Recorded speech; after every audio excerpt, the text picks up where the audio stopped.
అణు సిద్ధాంతాన్ని ఈ ప్రపంచానికి పరిచయం చేసిన మొట్టమొదటి భారతీయుడు ఎవరో మీకు తెలుసా? Welcome to Vedas science part 8. ఈ ప్రపంచంలోని ప్రతి పదార్థం కూడా సూక్ష్మాతి సూక్ష్మమైన అణువుల కలయికనే అన్న విషయం సామాన్యమైన మానవం నుంచి శాస్త్రవేత్తల వరకు అందరికీ తెలిసిన విషయమే.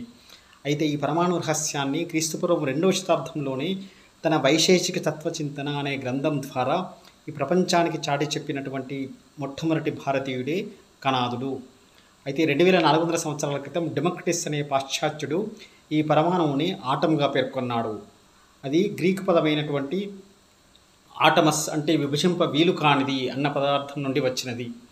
అయితే అంతకు 4 శతాబ్దాల పూర్వమే కణాదుడు తన సృష్టిలో ఉన్నటువంటి ప్రతి పదార్థం కూడా సూక్ష్మాతి సూక్ష్మమైన అణువుల కలయిక అని నొక్కి వక్కాణించాడు.